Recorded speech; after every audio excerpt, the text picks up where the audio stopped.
आपल्या परिसरातील ताज्या घडामोडी व अपडेट पाहण्यासाठी MJ न्यूजला सबस्क्राईब करा आणि बाजूला असलेल्या बेल आयकॉनवर प्रेस करा। सदैव ताज्या बातम्यांसह जुळून रहा MJ न्यूज सोबत। नमस्कार, आपण बघत आहोत MJ न्यूज। जाणून घेऊ परिसरातील काही विशेष घडामोडी। मी आपल्या सोबत दादाराव वाघ। जैन इंटरनॅशनल स्कूल वाद संपण्याचे नाव घेत नाही। आता बनावट ग्रामपंचायत दाखल्याचा नवा गौप्यस्फोट। जामने तालुक्यातील पळासखेडा बुद्रुक येथील प्रकाशचंद जैन बहुउद्देशीय शिक्षण संस्था संचलित जैन इंटरनॅशनल स्कूल पुन्हा वादाच्या भोवऱ्यात सापडले आहे।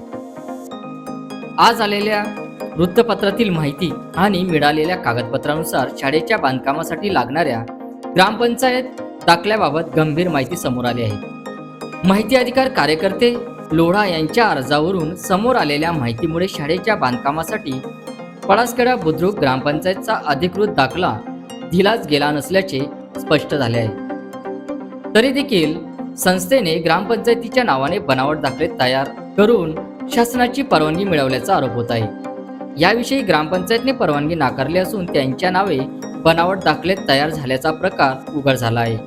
ग्रामसेवकांनी स्पष्ट सांगितले आहे की अशा प्रकारचे कोणतेही अधिकृत दस्तऐवज त्यांनी शिक्षण संस्थेला दिलेले नाही, तसेच या संदर्भातील कोणतीही नोंद ग्रामपंचायत कार्यालयात उपलब्ध नाही। तुम्हाला सांगतो, हे या संस्थेच्या कारभारातील पहिले प्रकरण नाही।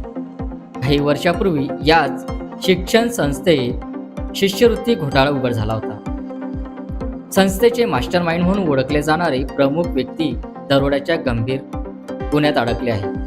नुकताच शिक्षण संस्थेच्या मुख्याध्यापिकेवर अनुसूचित जाती अत्याचार प्रतिबंधक कायद्यानुसार गुन्हा दाखल झाला आहे। या सगळ्या वादामुळे संस्थेच्या कारभारावर मोठे प्रश्नचिन्ह उपस्थित झाले आहे। शाळेच्या बांधकामासाठी लागणारे सर्व कागदपत्रे, दाखले आणि परवान्यांची पडताळणी करण्याची जबाबदारी शिक्षण विभागाची आहे।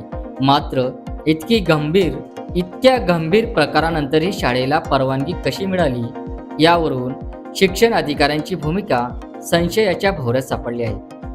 संपूर्ण तालुक्यात संतापाची लाट आहे। नागरिक, सामाजिक कार्यकर्ते, पालकवर्ग यांच्याकडून या प्रकरणाची सखोल चौकशी करण्यात यावी, त्यानंतर जबाबदारांवर कठोर कारवाई करण्याची मागणी होत आहे। MJ न्यूजने या प्रकरणी थेट त्यावेळच्या आणि सध्याच्या ग्रामसेवकाशी संपर्क साधला असता त्यांनी कोणतीही परवानगी दिली नसल्याचे स्पष्ट सांगितले आहे।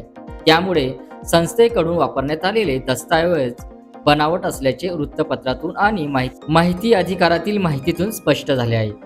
शिष्यवृत्ती घोटाळा, विद्यार्थी प्रकरण, दरोडा, जातीवाचक बोलण्याचा गुन्हा आणि आता बनावट दाखल्याचा प्रकार, या सर्व घटनांमुळे पळासखेडा बुद्रुक परिसरात शिक्षण संस्थांवरील विश्वास डळमळीत झाला आहे।